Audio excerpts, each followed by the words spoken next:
Hello everyone, welcome to my channel. I hope everyone is having a wonderful day. Before starting the video, please go ahead and hit the subscribe button and give this video a like up. The Young and the Restless. Nate questions Audra's interest in Kyle's love life. Nikki confronts Victor, and Diane wants to turn the tables. All products and services featured are independently chosen by editors.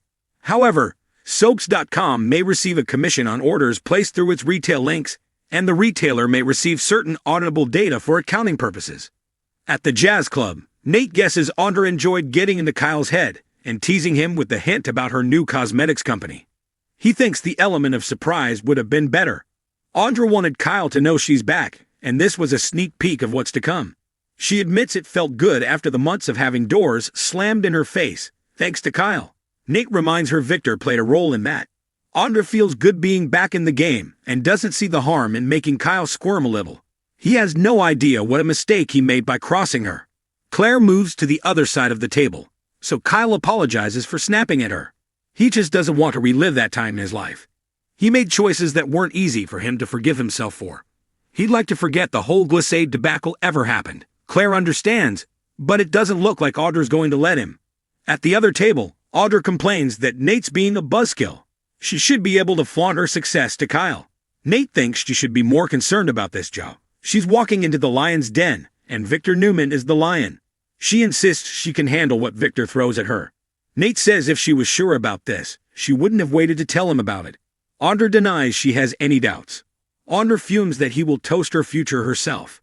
Here's to me. Nate grabbed his glass. I'll drink to that.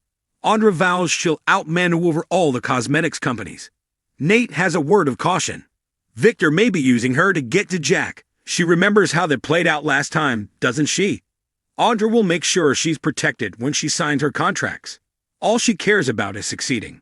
Nate has every confidence in her, and none at all in Victor. Audra assures him she's all over this. It's her time now. At Kyle's table, he tells Claire that Audra will blow a lot of smoke about competing with Jabot, but she'll crash and burn like she always does. He wants to focus on them, and shares that he and his dad had a big win at Jabba today. She asks what it was. He can't talk about it right now. She warns him not to do this again. If he doesn't feel comfortable talking to her about his work, why does he bring it up? Kyle says it's confidential. Claire scoffs at this excuse. He apologizes. She asks if it has to do with the suspicious employee. Kyle says it does. Claire recalls that he assured her this had nothing to do with her grandfather. Does that still stand? Kyle doesn't respond. Claire urges him to talk to her. He decides he can't keep her in the dark. The problem at Jabot does involve Victor. He is the problem. At the ranch, Nikki asks Victor about his dinner with Michael. He says they had a very good meeting. She wants to hear about it. Victor guesses she's wondering what plans he has to bring Jack Abbott to his knees. Nikki and Victor argue about Jack reigniting the war by putting her life in danger. She fumes that she has asked him to stop and end this ridiculous vendetta, but he won't. He wasn't there that night and has no idea how desperate her situation was. She hasn't had a drop of alcohol since that night, so who gets credit for that? Victor says Nikki gets credit for her sobriety, and the subject is closed. Nikki insists Jack saved her life. Victor hollers that he's a loser. Nikki will keep quiet about that, but not about him attacking Kyle and Claire. Victor denies he's hurting Claire and grouses that this is just puppy love. Nikki wouldn't be so sure about that. She spends all day with Claire and sees on her face that she's in love with Kyle. Victor rants that he can't stand that guy. He will inevitably break her heart. Nikki suggests he might be the one for her. Victor says he isn't. Nikki says it's not up to him, and he needs to stop controlling everyone. All he'll get out of this is Claire's resentment. Victor argues that he's always right. He promises Claire and Kyle's relationship will disintegrate. Nikki asks if he has a plan to ruin things for them. Victor knows Kyle will reveal his true colors. He's a chip off the old block. Changing the subject, he asks about Chancellor. Nikki says everything's great and Claire's a godsend. She's surprised he's not telling her she could do better. Victor respects her business acumen and says, "I love you." He tells her that in his meeting with Michael, something came up. He wants to warn her that something might happen in the future that they're not quite prepared for. At the club, Diane greets Jack and notices he's in a great mood. Jack claims it's just because he loves spending time with his wonderful wife. Diane's not buying it and reminds him they don't keep secrets from each other. What really put the smile on his face? Jack tells his wife that he and Kyle found out Victor has a spy at Jabba. Diane gawps. Jack says their son impressed the hell out of him today. He told this guy that either he turned on Victor or was thrown to the wolves. He's certain Kyle's matured. Victor is no longer a threat to their son. Those days are over. Diane thinks it's great that Kyle is growing in his role. But how did Victor plant a spy at Jabba? Jack explains he came in through Glissade. They're doubling what Victor paid him. Diane wonders if Victor foresaw them grabbing up Glissade. Jack says it doesn't matter now. The damage control is done. Diane doubts this is over. Victor will make another move, and it will go on and on. We're just reacting. We're always scrambling around trying to put out fires Victor starts. She wonders how he'd like it if they tried to burn his company to the ground. Jack doesn't want to be like Victor. Diane understands, but they don't want his minions scattered around Jabba. Jack says he and Kyle have their eyes on a few. It's important Victor doesn't know they're on to him.